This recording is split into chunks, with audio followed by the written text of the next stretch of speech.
right, it is Tuesday night, and that means another episode of Goal Horns and Fight Songs. I'm Mike. Joining me again is Wes. Unfortunately, no fun special guests this week. Still have a few in the works, but we figured we'd just hop on and talk a few different things anyway, even if it is a little bit of a shorter podcast. A little bit of an off week.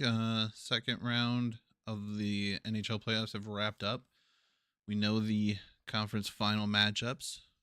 So, figured perfect time to just kind of, maybe touch on those a little bit, touch on some NCHC playoff history and some funness that I discovered today while running through some shit to figure out what to talk about. So, Sounds like a plan to me. dude, all the games we're really good in the second period or second series. Honestly, it's hard to figure out which of these four. I feel like the conference finals are going to be really, really good. Both seem to be really good matchups on the East and the West Coast. A lot of Southern teams, Mm-hmm. They've complained a little bit. There's one guy especially that's complained on the radio here. Yeah, the hockey hotbeds of Nevada, Texas, North Carolina, and Florida. It's like, buddy, it doesn't matter where the teams are from. They all have It's where the Canadian. You hear it every year once all the Canadian teams have been eliminated. Every team has Canadians on it. The Cup's coming into Canada anyway. Cool, yeah, we get it, bud. yeah, But like we understand that. however, Like none of your teams have won it since '93. in 30 fucking years. Okay, I and like you said, all the games and all the series they were entertaining. I'm looking more forward to the Eastern Conference Finals. I think those two teams between Carolina and Florida are more entertaining to watch than Vegas and Dallas, but at the same time, Vegas and Dallas is going to be a fun series too. I just kind of wish Seattle would have pulled off the upset again and beat Dallas, just because that would have been kind of fun to have Vegas and Seattle playing each other to go to the Stanley Cup. yeah, I think that would have been the only storyline that would have been cool about Seattle winning. But I don't know. It's going to be an interesting matchup. I think the goalie situation in Vegas is so weird right now. I think they started like 4 different goalies throughout the playoffs so far this year due to injuries or just trying to figure out what's going to work. Dallas had issues a couple games. They also had some really good performances by Ottinger.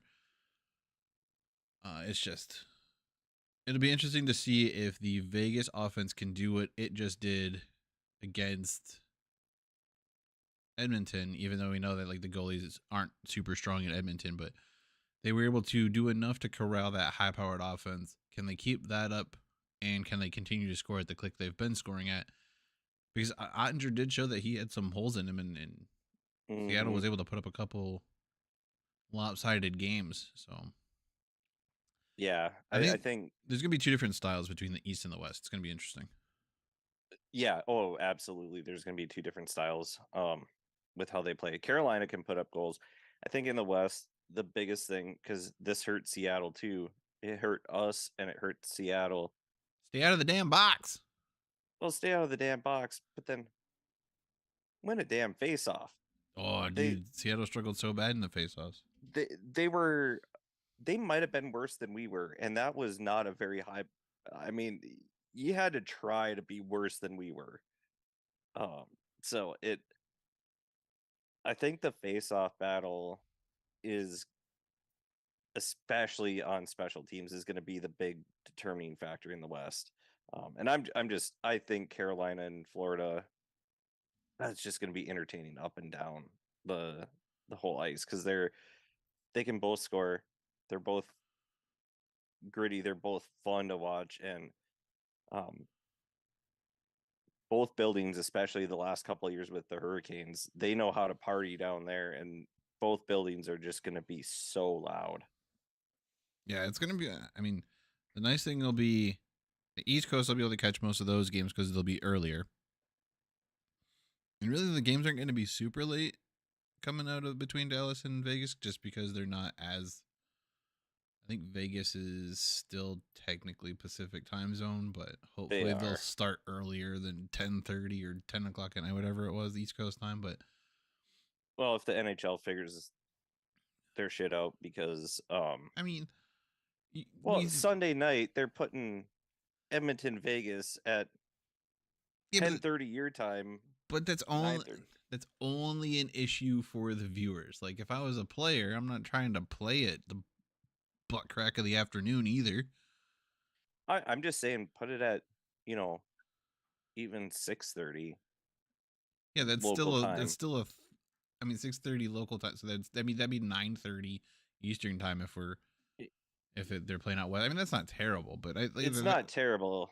Like but 6 then or 6:30. yeah, but I mean that's a lot of it. A lot of it has to do with just the fact that like they're not trying to get guys to play at like 4 in the afternoon No, and just to I'm not, appease the East Coast time zone because and they want to stay up and watch.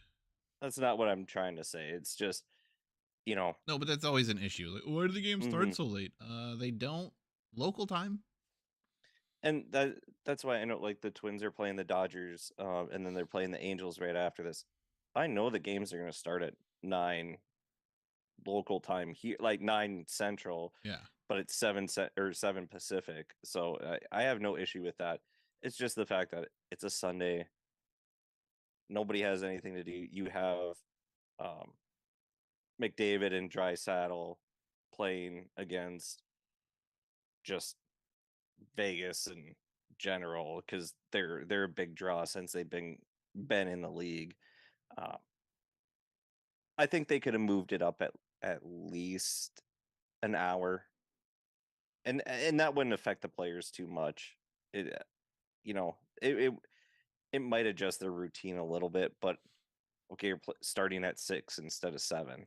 I Yeah. mean, they do ask ECHL guys to play a game at like 10 o'clock in the morning too. So who knows what pro Mm-hmm. sports are gonna do? But it's so weird. And baseball's That all that over the was place too. You know, they play a game at 7 o'clock, but we know you're leaving the next day, so we're gonna start your next game at 1 in the afternoon.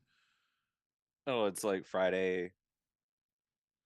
You always have to look at the time, because it could be a 6:10 start, just locally 6:10 one night, like say Friday night, Saturday night 7:10, or Friday 7:10, Saturday 6:10, and then Sunday is noon. Well, yeah, because And then noon's the go you home have a day, so you then gotta you have a 3 p.m. start on Monday. Like, I understand the getaway day trying to make sure that they they catch their have. flights. But you know, sports, it's weird. But let's get into what we came here for. Let's talk some.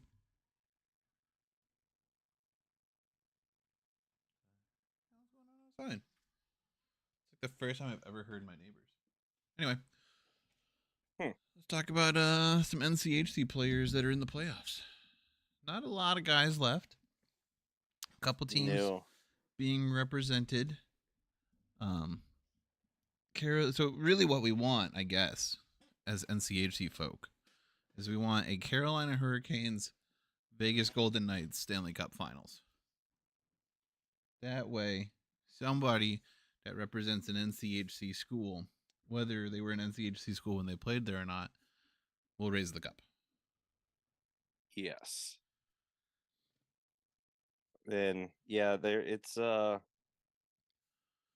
little bit of slim pickings for, like you said, what we have left. And actually, there's only one current NHLer left in the Stanley Cup playoffs that did play actually in the NCHC, and that's Jacob Slavin, who played at Colorado College and now currently plays for Carolina. Yeah. He plays alongside Paul Stasny, who went to Denver when they were still in the WCHA from 2004 to 2006.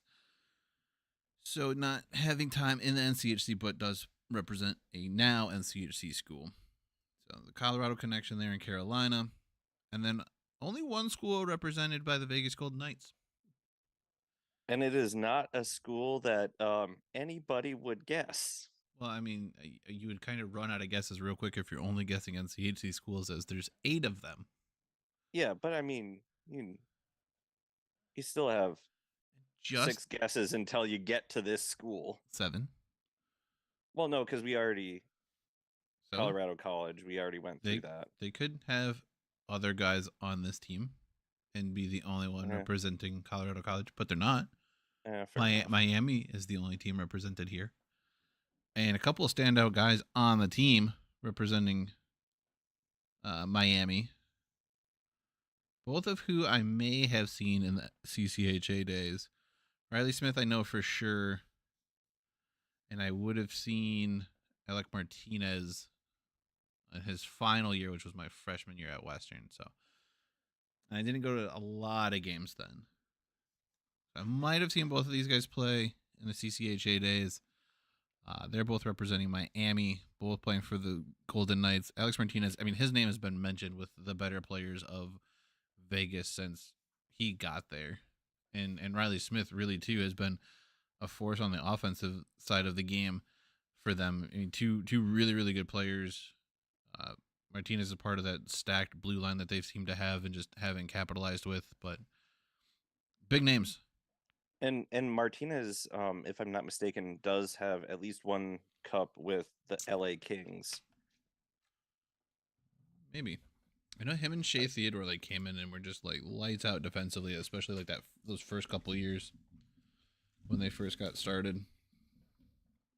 Let's see. Yes, he did win 2 cups with the Kings. They're two in 2012 and 2014.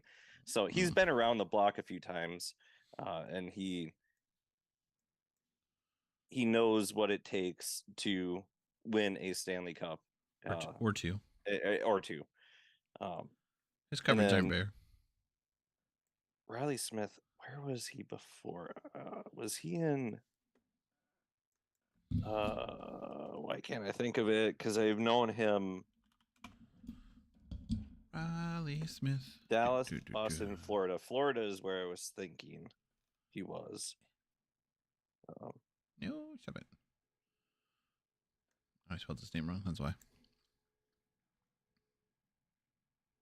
Oh, you spell it real weird, you little weird. But yeah, I mean, he's been an integral part of all the teams that he's been on. He hasn't scored 30 goals, but he's scored over 20 a few times in his career. He provides a little more, I guess, of what you would call depth scoring, even though he's usually probably on the higher end of his teams. So good for those guys, proving that Miami hasn't always sucked. I mean, Miami definitely hasn't always sucked because Riley Smith, I believe, was on the CCHA championship team. I believe they won it in 2011. He would have been, 2011, because he was there. Did they win? Yeah, I'm pretty sure they won it in 2011 because Western won it in 2012. And we bumped them out. Like, we switched who we played because we played U of M 2011 to play Miami, I believe. And then we played Miami next year and then played Michigan to win the cup. Yep, it was. They won it in 2011. Yep, because 5-2 win over Western. Yep. After we beat Michigan 5-2, and they beat Notre Dame 6-2. Told you, I knew it. Suck it. So yeah, I mean, and Miami, I think at what Miami did. Closed out the CCHA with the regular season championship. They advanced to the. Oh, let's see here. I think they were in the championship game the first 2 years of the CCHA. They lost it in 2014, won it in 2015. You mean the NCHC? Yep, NCHC. That's what I meant. Sure is. Those are the words I meant. The letters. I mean, they've just struggled here lately. That's all. They didn't they make the Frozen Four? They might have made the national championship game within last 10, 15 years too, I believe. I think 2011 was their really really good year. Maybe 2012 or 2013 they could. No, 2013 they were 8th seed. Yeah, they were 8th seed in the CCHA. So NCHC. 2009 they were the runner-up. Okay. and they made the Frozen Four in 2009 and 2010. Maybe, dude, I think it was the 2009 game had like the most ridiculous defensive play. I think. I think it was too. That player getting back to and catching the puck to keep it from scoring the empty net goal. Mm-hmm. I know exactly the play that you're talking about. Absolutely ridiculous. Oh, yeah, they went to overtime. It's an overtime game. Good. No sounds playing. I'm gonna look at these highlights real quick. But yeah, no, I mean the playoffs have been interesting. I think the NCHC playoffs have been interesting. The 9 years that they've taken place, because you got to remember that 2020 didn't have playoffs. They had the first round. No, it got canceled right before the first round because St. Cloud was Oh, supposed to did come it get? into Western, and they postponed it like right at the end of the season, the regular season. It was I thought we went through the nope, first round. nope, because hockey was going to be because they were debating whether or not they were going to cancel basketball, and hockey canceled out right before basketball did, I think. But I know for sure that because Western was going to play or was supposed to play St. Cloud, like they had pushed their way to a good seeding, and St. Cloud came here, and they were like about to travel, and then they're like, "Nah, we're canceling the finals." So the last games against Miami were the last games of the season. But some interesting facts. Denver is undefeated or has won every first round series they've played. They have made the semifinals all 9 years, but they only have 2 championships to show for it. Because they suck. St. Cloud has made the semifinals 6 times, and they're undefeated in the semifinals and have 2 championships. Duluth also has 6 semifinal appearances. They are in 3 tournament championships, which is the most in the conference. And Miami has 2 semifinal appearances and 1 championship. And Omaha has failed to make the semifinals every year. Yep, and Western has made the semifinals once. 3 times. 3 times? You made it 3 times. Yep. Once over you, once over Omaha, and who was the other one? Where's the other one? Do. We beat you guys the very first year to go.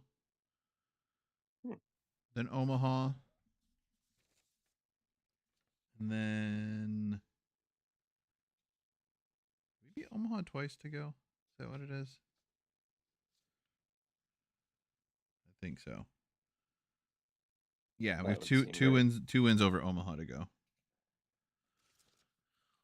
and we've gotten Colorado College there twice as well. Their 2 appearances are both wins over us. I will say I am happy that they were able to. I didn't know 2021 was at Ingolstadt. Yeah, that was the one. So that was the year they played the. Wait, what? No, 2021 was the year it's at the Ralph. Yeah, They played the pod. Saying. They played the pod, and then they played the that tournament. Was the pod oh yeah, Ralph Ingolstadt yeah. Arena. Yeah, I never hear it referred to as Ingolstadt. It's always the Ralph.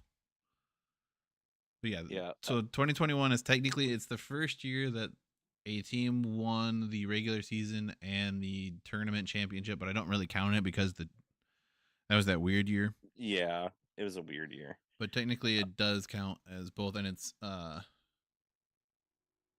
Dakota's only championship tournament win as well, or tournament championship win. I'm trying to figure out which on their 8 appearances. Which year it was? I don't know if it was 2016 or 2017 that I went because it was at the Target Center, and I'm really happy that they have it at the XL Energy Center now, because the Target Center was just a weird place to watch a hockey game. It is built as a basketball arena. They made it into a hockey arena, but I was so confused and I did not like it one bit.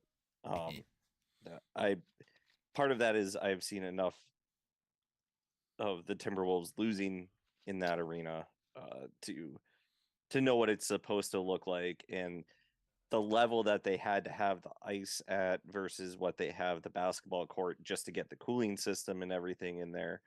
Um, it just it felt really weird, and the atmosphere was really weird versus going to the XL Energy Center where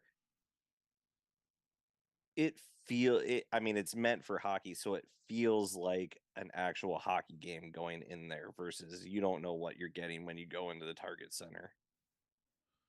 You know, makes sense. Definitely makes sense. Um, I mean, it could have been either one of those years. Duluth made the finals both those years, back to back years.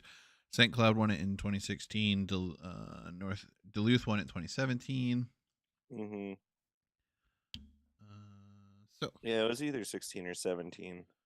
with all of the game sevens we saw in the second round of the Stanley Cup playoffs, there have been 9 game threes in the first round of the NCHC playoffs. So, not a pretty decent rate. Almost every year has had one, and except the 2021, 2022, neither one of those postseasons had a game 3. 2016 also did not have one.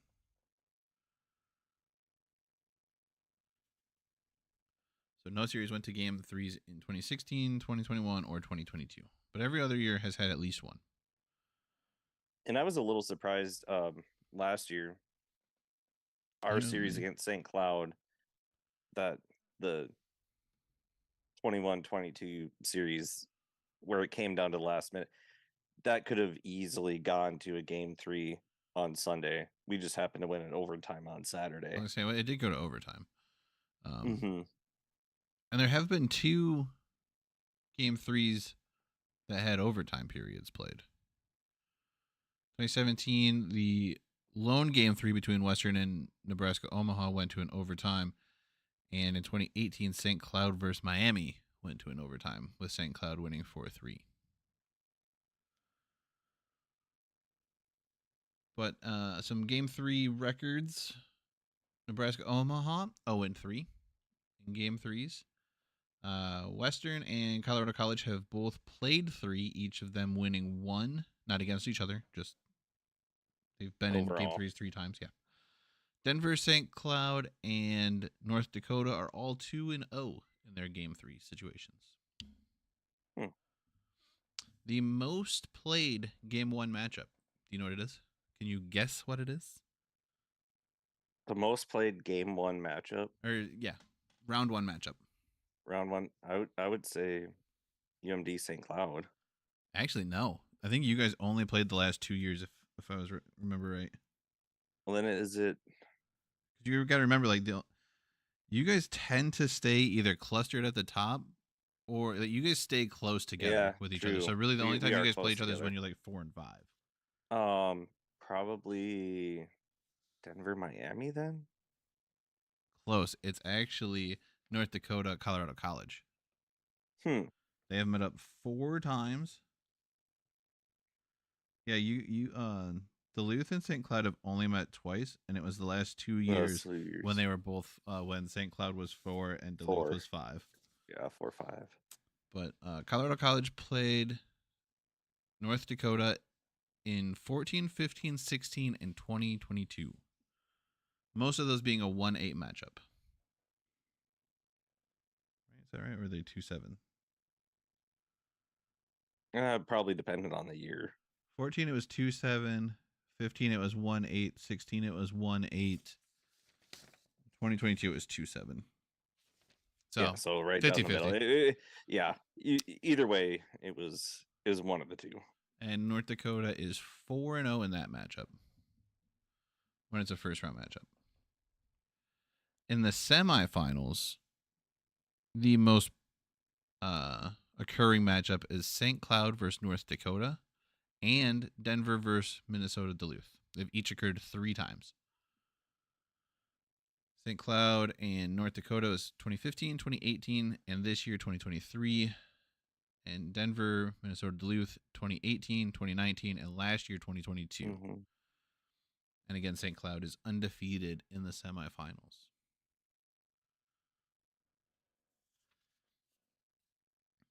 Here you go. Which finals has appeared most often? It's only been played twice. So it's only been played twice. Then I know that's UMD and St. Cloud because it has happened twice. I've been Yep. to both of them. Yep. And each team has won one. And one was an overtime game. I think St. Cloud might have won that overtime game. I'm trying to remember. The U won the overtime game in 2019. Okay, so we did win the overtime game. I Yes. couldn't remember. I know they were pretty close games. But yeah, that one I knew because I was like, I've been to both of those. As soon as you said it's happened twice, I'm like, I've been there. St. Cloud is 2 for 6 on finals appearances, while UMD is actually 3 out of 4 when they've made it to the finals. They're one loss coming to St. Cloud, but if Minnesota Duluth makes the finals, they are hard to beat, and they have won 3 out of their 4 appearances.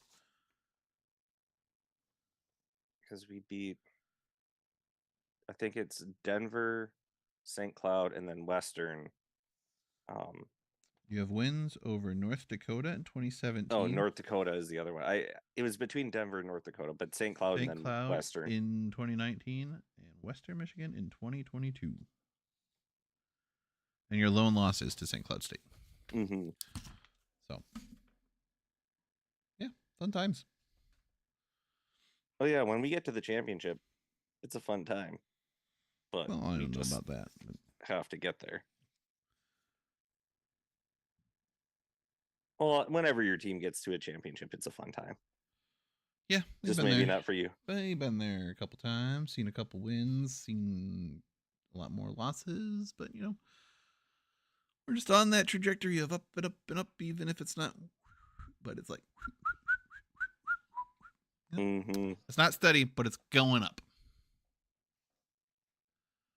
So, yeah, I mean that's really all I got. We spent a half hour talking about nonsense.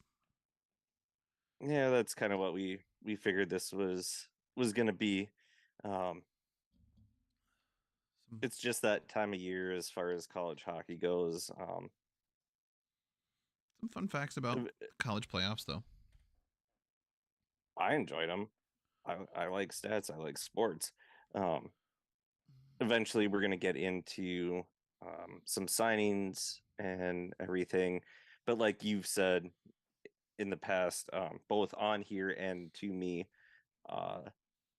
what they do in their previous careers doesn't necessarily mean what they're going to you know what, let's do show with it with their team, the current team.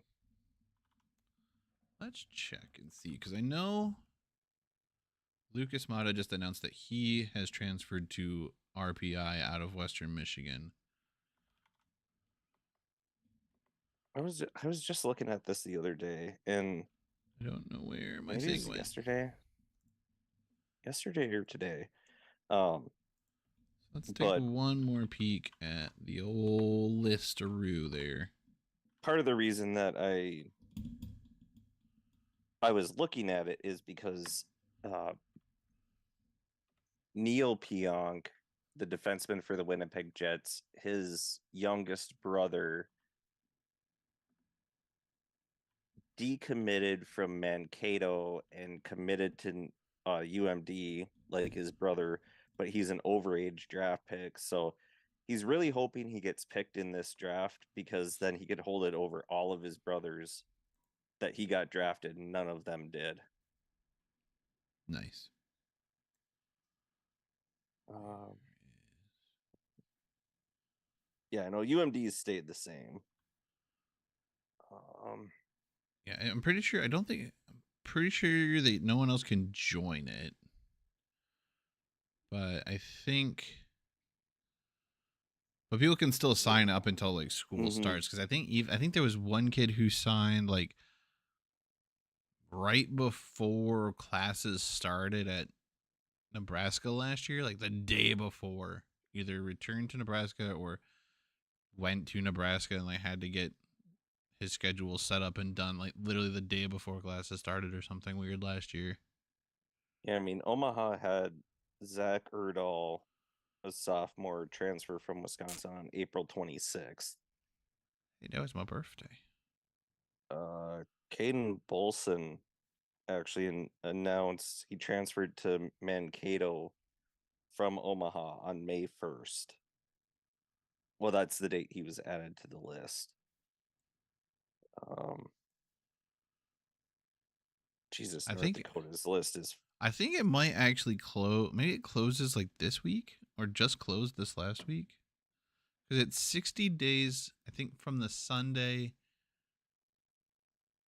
of from Selection Sunday, so the Sunday after all the conference tournaments. So North Dakota now has 3 defensemen because we haven't talked about this in a bit. No. They now have 3 defensemen, 2 forwards, and then Can you send me obviously the link? person. Yeah. Oh wait, I sent it to you, right? So it should be in this communication Yeah. still. Hang on, hang on, hang on, hang on, hang on. I got it. I'll just send it to you real quick. It'd be easier that way. Bam, bam, bam, bam. I was listening to Joy to the World before the pod started today.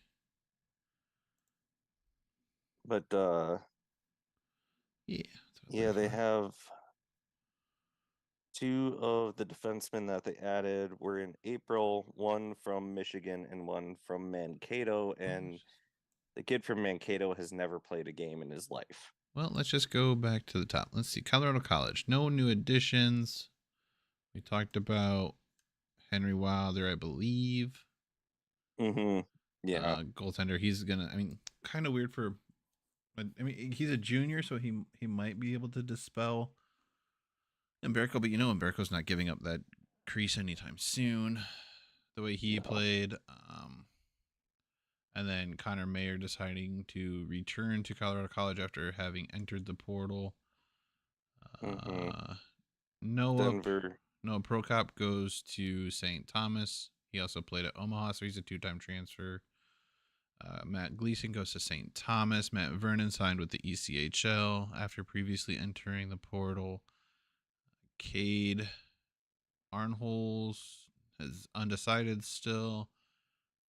Brett Chorsky Colgate. And his dad was an NHLer. Nate Schweitzer, Lake Superior State. Denver adds nobody. Owen Ozar goes to Bowling Green. Taylor Haskins goes to Minnesota State. And Brett Edwards is still unsigned, whether it's a pro team or a new college team. Mm-hmm. He was a senior. Miami adding a lot, but also losing a lot. They get a lot more than they gained. This is true. They get Teddy Lagerback from Arizona State, who is a freshman. Spencer Cox from Long Island. Ryan Sullivan, a junior, played his junior year, so he'll be a senior this year. He played from Massachusetts. Albin Nilsson, a senior, so he's probably a senior grad student. Yep. 2-time transfer, having also spent time at Providence, transfers in from Niagara. Really, they just kind of made a trade with Niagara because Niagara gets Alex Murray. Joe Cassetti is a 2-time transfer, having also played at Merrimack, has yet to sign with another school. Chase Pletsky goes to Michigan. Red Savage goes to Michigan State, which we've talked about before. Michael Holland, undecided still. Ludwig apparently Person goes to North Dakota, staying in the conference, which we knew about. Brian Silver and Nick Donato still. Donato's kind of surprising that he hasn't signed with anybody yet. He's a decent defenseman. His name came up quite a bit as far as on the positive Mm-hmm. side of things. Yeah. EMD added Luke Bast from North Dakota and Connor McMenamin from Penn State, and then we lost Isaac Howard to Michigan State, and then Luke Melmock to Niagara. So I think Niagara should be decent. Melmock, he didn't offensively and didn't do a ton, but I think the both loss of Howard and Melmock, they were they were that good players. I think the loss of Howard's going to be more noticeable. I yeah, I think so too. I think Bass is also a good addition there. I think he's going to play well, and I mean, it could have just been a fit thing where as good as Isaac played, it just wasn't the right fit there. We'll see how he does at Michigan State teaming up with Red Savage there. Mm-hmm. Omaha also signing a lot of people. They get Seth Isley. Sure, that's how we're going to say that. Senior goaltender from Lake Superior State. Again, probably a goaltender who's not going to see a whole lot of time.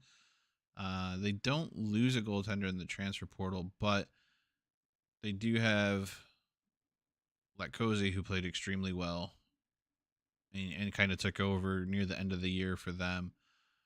Noah Elias Ellis, Ellis. Yep. defenseman from Massachusetts, comes in. Jesse Lansdale from Notre Dame comes in. Dominic Vildoli Jr. out of Ohio State, and Zach Erdahl from Wisconsin.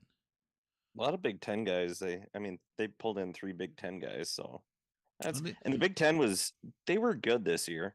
They really were. You look at what they did in the tournament. yeah, I mean it's hard to poo-poo on the Big Ten this year. They finally did kind of what everyone had expected them to be when they were forming that conference, other than winning a championship, because Quinnipiac did that. Mm-hmm. But it'll be interesting to see how those guys play in the NCHC. Like the NCHC is different hockey than the Big Ten. The Big Ten is all about speed. I mean, talented guys, but it's a much more open game.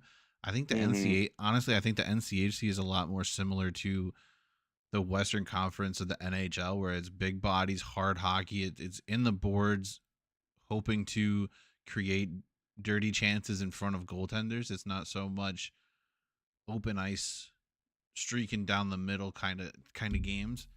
I would compare it more to like as far as even broader picture the late the 80s and the 90s, the European style of hockey. The Big Ten, where it's that the bigger ice, more open style, not as much physicality, where the North American game was more physical and gritty and defensive because there wasn't a lot of room. And Yeah. that's kind of the NCHC versus the Big Ten. And it's not to take away from any of the skill of any of the players, it's just the style of play. Honestly, I think that's kind of what. Not to. I mean, he played extremely well for Western Michigan, so I'm really not trying to say a bad thing about him. He did transfer out, but Perbix, I think that was kind of a wake up call for Perbix, even though he wasn't necessarily on the. I think he ended up being a third line guy, but he found out real quick that it is a heavy game, and if you're not built for it, it may not be the hockey for you. He played well. He got goals. I have nothing to complain about. He took a beating every game in net, and if it wasn't the style of play he was looking for, then he transferred out, and good luck to him with I believe one of the Northern Michigan teams, if not Northern. I think he did go to Northern. We'll get to him. Yeah, we'll get to him, but I think that was kind of the wake up call he had coming in from Minnesota. Was it Minnesota? Yeah, Yeah, he was at Minnesota. coming in from Minnesota and playing Big Ten hockey. So it's a different breed of hockey in the NCHC for sure. But Davis Pennington joins Quinnipiac. Cameron Berg stays in the conference, goes to North Dakota. And Caden Bolson goes to Minnesota State from Omaha. Well, one thing we know, anybody that goes to Mankato, they're gonna get playing time because the whole damn team transferred. Yeah, they really did. Everyone so left. Oh, dude, there's so many people angry about that too. Like, whatever. I don't know. It's one of those situations like we saw it. Western saw it with the football program when Fleck left. Like, yeah, guys are gonna go to the coaches they signed to go play for. Mm-hmm. Yeah. It's Who even if there wasn't the transfer portal, like those guys still would have had an option to transfer out more so than any other team because of the head coaching change. I think I think we got Tanner Morgan from you guys, our quarterback who now signed with the Steelers, because he was committed to play for PJ at Western. Could be. I know like 9 players left the I, team, I think I and then think a bunch Tanner of was one of them. and then like a bunch of recruits left too. And the guy, there was somebody who was like, "Oh yeah, using the profits of the new school to re-recruit." Like, yeah, I'm gonna go re-recruit guys that I know I wanted to play for me and that are talented enough to play. Like, why wouldn't I? Yeah, And exactly. it's just being upset at weird shit because your team is may or may not be as good anymore. But whatever. I know I All right. say that, but if it was my team, I'd probably be irritated. But again, like I have a weird Yeah, approach to hockey, so who knows? yeah. I know how you feel about PJ. Uh, honestly, that's for a different podcast. This is a hockey podcast. Let's Yes, keep it exactly. hockey. We can talk about that later. So Uh, North Dakota. North Dakota, they add a whole lot because they had to. They love dipping into the old transfer portal. And we'll They see had how that works out for him. they had to rebuild their entire blue line back. They get Garrett Pike from Alaska, Hunter Johannes from Lindenwood, Ludwig Person from Miami, Keaton Pearson from Michigan, Bennett Zmolek from Minnesota State, and Cameron Berg, who we previously mentioned, stays in the conference from Omaha. They I'm gonna laugh if lose. I'm gonna laugh if Keaton also pronounces his last name Person. No, apparently it is Pearson because was That's the it way I would look at it, but I just thought about that. because was it Alex, the Midco dude, who when near the end of the Oh, season when they go to CBS, yeah, I know who he was you're with Dave talking this year, about. but he also does North Dakota games regularly when it's not Yeah, I know, CBS I know, Sports I know 5. the guy that you're talking But about, yeah, the he play-by-play guy. both he and the other one, the reporter for North Dakota, they both put like pronunciations on their Twitter pages That's good. that it is actually Ludwig Person and Keaton Pearson. Anyway, leaving North Dakota was Brent Johnson going to Ohio State, Jacob Helston going to New Hampshire. Ooh, I did not know we got Constantini. I was actually hoping that we would pick him up. So Matteo Constantini comes to Western Michigan, staying in the conference. That's probably like one of the one dudes I was actually looking for, like potentially Western to pick up. Uh, he may not have had a lot of points, but he was definitely someone who got your attention when he He, played, and he's a very good player. he could fill in very well in the forward lineup for Western Michigan, and I'm very excited to see his name there. Which is, I think Mike can kind of tell you, which is kind of surprising coming from me to be that excited about somebody coming in because I'm very much how you fit and how you play in our systems and seeing the final product as opposed to seeing a name and being excited. But I'm moderately excited to see um, how he fits in and mingles with the boys, considering all the open spots that this Western lineup has, and it's going to be a different team than it was last year for sure. And I Um, do think it's different, especially seeing him play for basically 2 years now, versus a kid that's coming from juniors yeah, as a freshman. You at least kind of know the style of game that he likes to play. like I said, Luke Bass stays in the conference, transferring to Minnesota Duluth, and Nick Port stays in the conference, going to St. Cloud State. Cooper Moore goes to Quinnipiac. Man, North Dakota just loading up the other teams in the conference this year, apparently. Yeah, and I've said this before, and I will say it again. We'll see how it works out for him, because if if it doesn't work out, Bull strategy, Cotton. Let's see how it works out I for him. I think Barry is gone. You can't live and die. It, The thing that's it so it's um, like you said, it's a bold strategy, and if you live and it keeps working, great. But as soon as that goes sideways, the interesting it's the can interesting you thing even is recruit? like North Dakota is so built on tradition of like building dudes and having these competitive teams and guys wanting to be there from the time they're like 8 years old and I'm gonna be a 4 year North Dakota player, and it has been completely turned upside down the last few years, and guys are bailing out or they're hunting for transfer guys to fill spots, and it seems like they have no idea what the guys that they're recruiting are going to be, and they just don't have the time to build them. I don't know what's going on over there, but that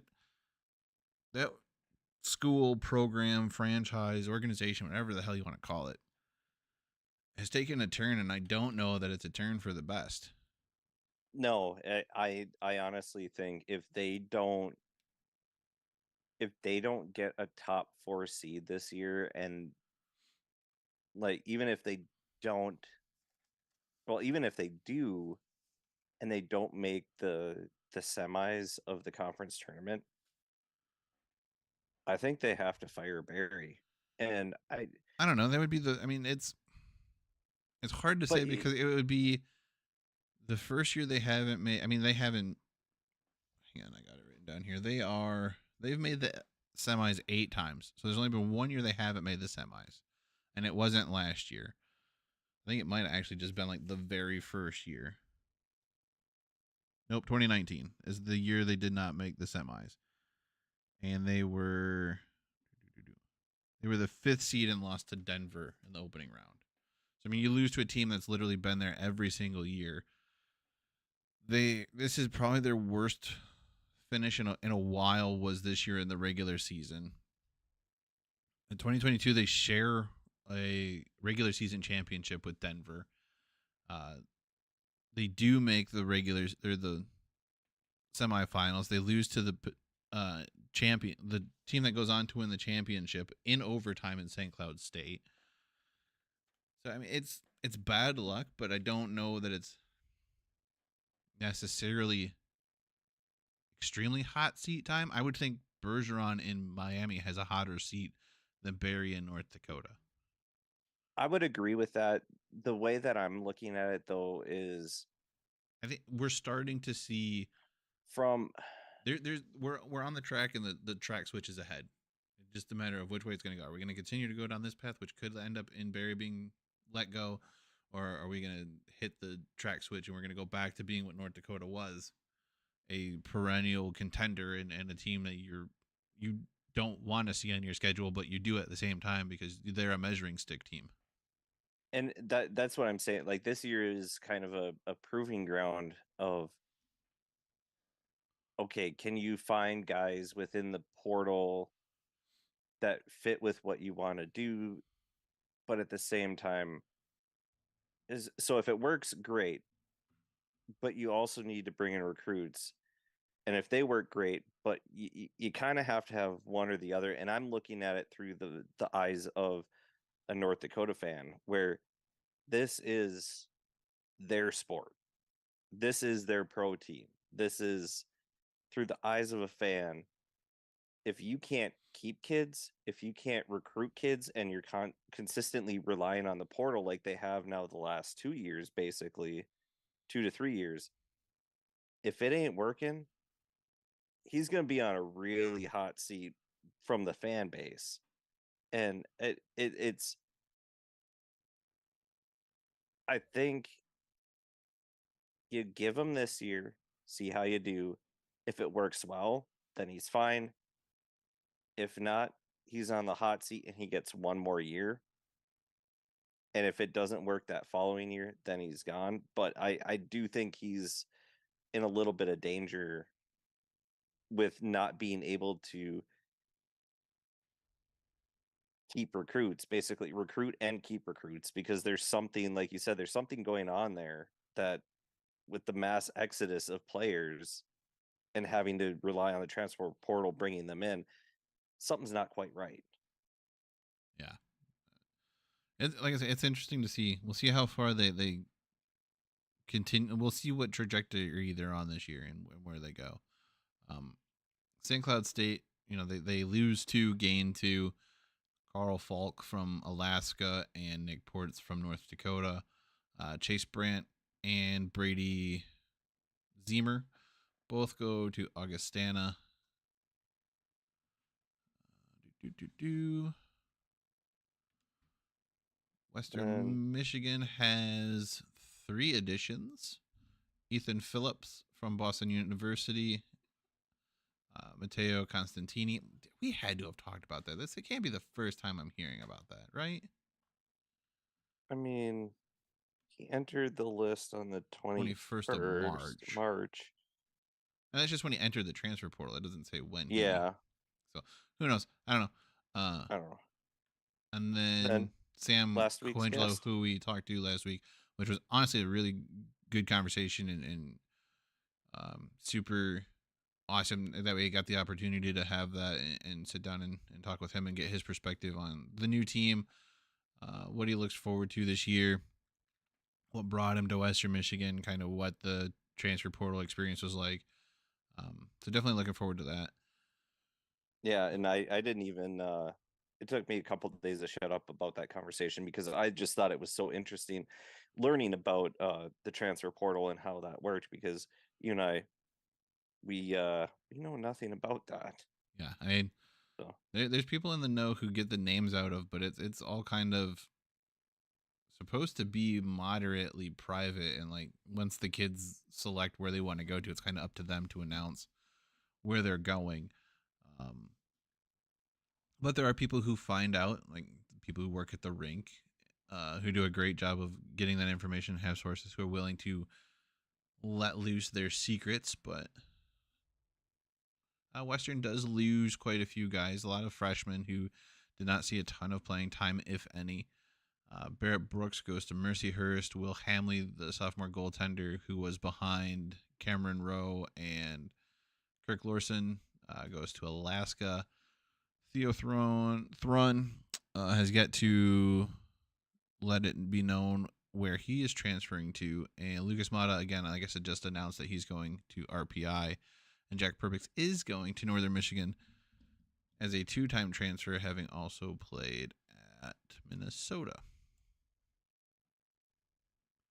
So those are the newest changes to the transfer portal, at least to us.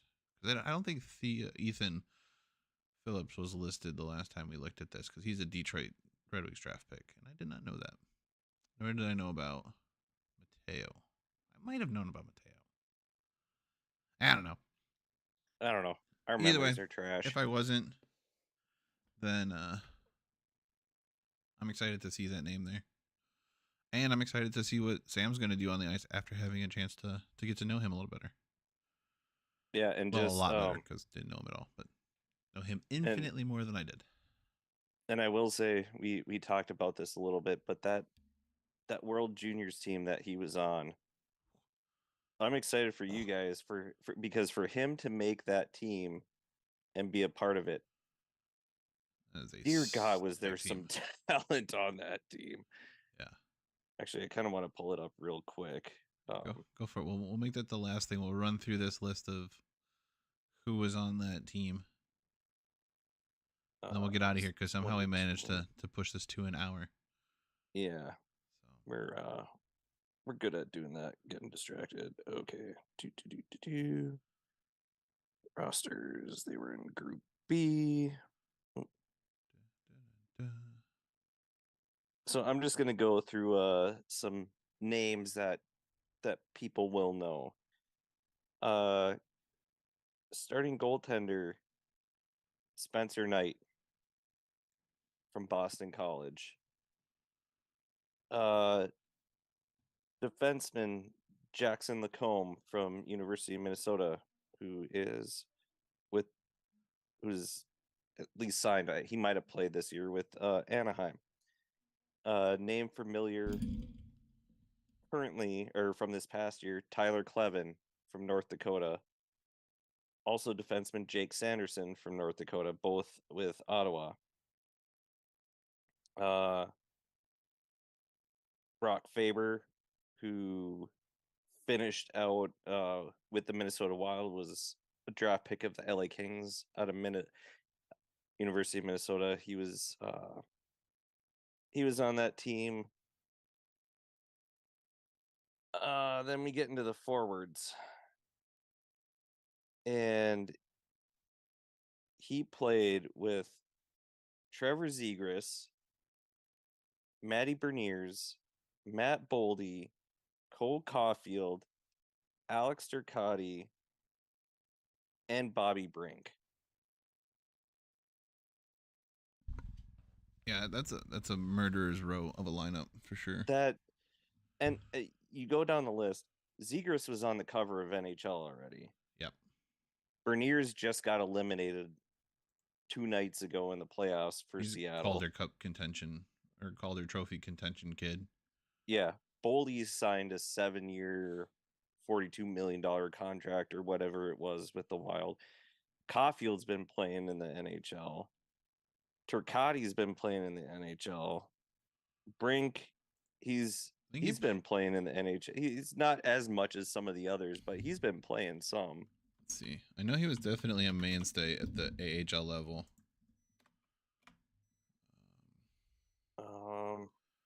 Let's see. Do. He's got 10 games. Yeah, he had 10 games up and down. He had 41 games in the AHL, 28 points this year, 12 goals, 16 assists. Yeah, 41 games this year. So yeah, mostly because he had 10 games last year. So right at the end of the year, they let him stay with the Flyers after Denver won the championship. But I mean, he NCHC Player of the Year, Forward of the Year. He was All Rookie 2012 or 2020 in he put up 57 points in the NCHC his last year in the NCHC. Freaking stupid. 43 assists. Yeah, so bonkers. I'm excited to watch Sam play.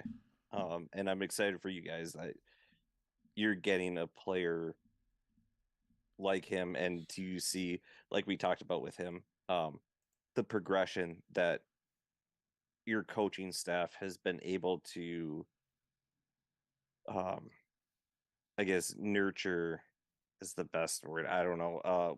With your forwards, Ethan,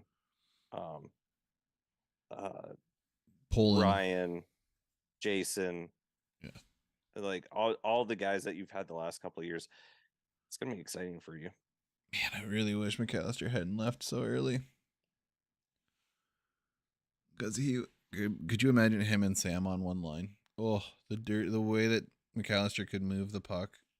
I'm glad I don't have to. Kidding me? I'm glad I don't have to. Oh man, Sam could have stepped right into Poland's shoes, and if he had Max Sasson and Ryan McAllister, that line could have been deadlier than this year's line was, with the talent of those three kids. And don't get me wrong, Jason's a great player. I freaking love Jason Poland. Hope he does well. Oh yeah, he's a great player. The Colorado Eagles. Put up three goals on, 2 goals on him and an empty netter to record a hat trick against Devin Levi. Is it Devin? Who gives a fuck?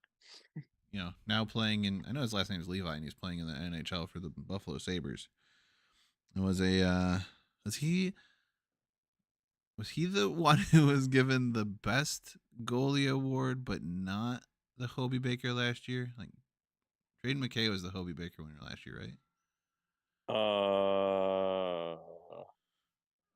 But didn't get like the best goalie the award. Mike Richter award, or whatever it is. Hang on. Yeah, it was Levi. He won the Mike Richter, but he didn't win the Hobey. Yeah, but like, I'm pretty sure the Hobey was also a goaltender who didn't win the Mike Richter. Uh, Levi. So Levi is the first goaltender to win the award multiple times, as well as in consecutive years. Damn it! Come on, stop it. Um,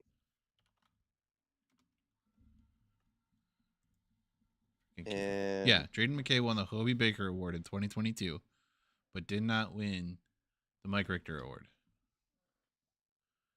And which also, makes no sense. I think, well, I mean, he also had a little issue uh, with some Just supplements, let's say, and decided to leave school, even though I don't think he was technically going to be punished for it.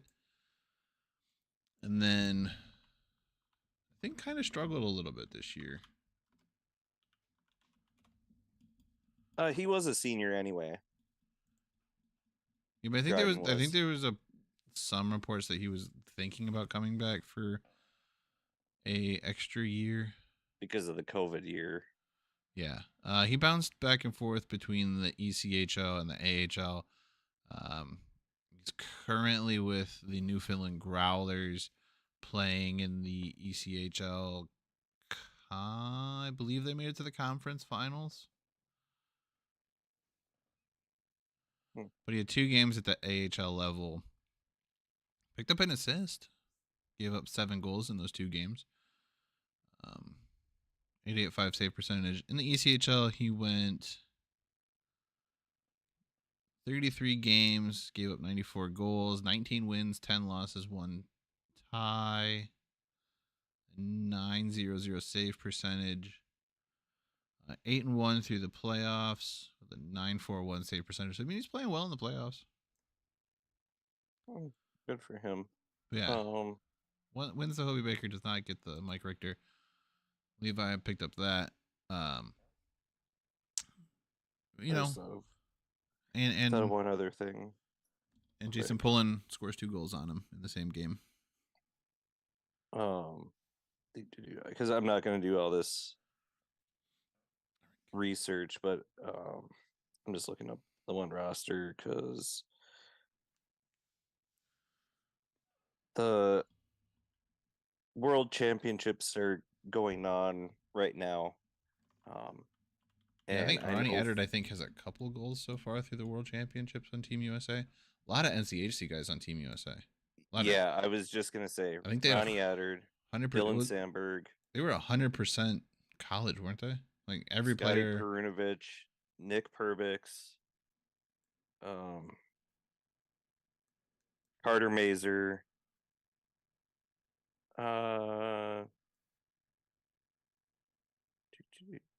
No, because Connor Garland's on there, and he didn't go to college. Okay, they were super close then.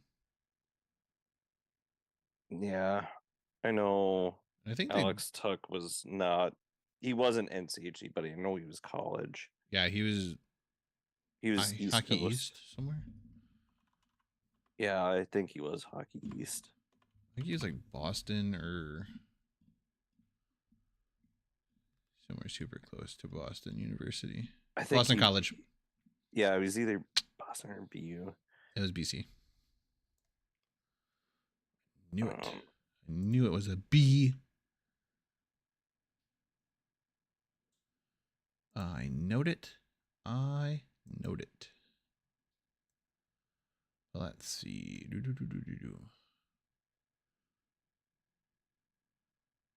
Yeah, I mean, even the old guy, Nick Bonino, he was college. Yeah, Notre Dame. Do I know? BC. 1, 2. But anyway, and I mean, there's still some NCHC guys in the rest of the playoffs. You know, ECHL, AHL playoffs. NCHC guys everywhere. A couple Western guys playing in those playoffs. Mikey Joyal playing for the Growlers. Ethan Frank playing for the Bears. The Hershey Bears. Johnny Tyconic playing for the Growlers. Joyal and Tyconic in the ECHL. Ethan, of course, in the AHL. Trying to Yeah. So speed through these to see if there's anyone else I remember. Jackson Castor and Cam Johnson, both goaltenders for the Florida Everblades, taking on the Growlers in the ECHL Eastern Conference. So a couple of NCHC goaltenders there. Stop it. I believe Drew Warad is playing with the Toledo Walleye, who take on the Idaho Steel. Is it just the Steel, or are they the Steelheads or some weird nonsense? I don't know. I don't watch a ton of the ECHL. I mean, some people do. Some people follow the ECHL very closely. I am not one of them. I follow specific players, as our best friend Trevor knows. Because I have so many freaking teams that he's been on that I follow on Twitter that I don't want on my Twitter anymore, but I just leave them there because they don't hurt anything, I suppose. no, they don't. Let me do a quick peekaroo. This one. Yep, Drew Warhead is with the Toledo Walleye at the moment. Derek Dashke played for somewhere in the NCHC. Wasn't he? Was he St. Cloud or was he Duluth? He was Duluth, but he transferred in. He transferred in from Miami. Okay, so double NCHC guy. I knew his name was familiar. He's also with Toledo. Then last team here. Kind of laughing. Hungary has a team. That's who they are. The Steelheads, because they're like a fish. It is a full fish Western Conference of the ECHL. Huh. Walleye versus Steelhead.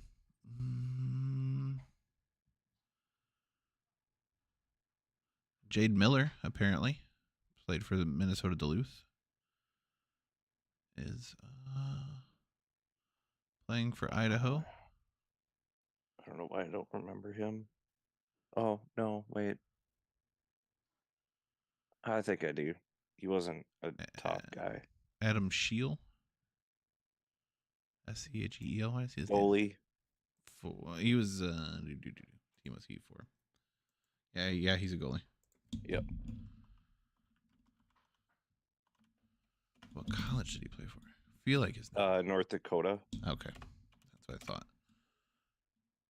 Yep. All right. Those are the only ones that stand out, and I don't.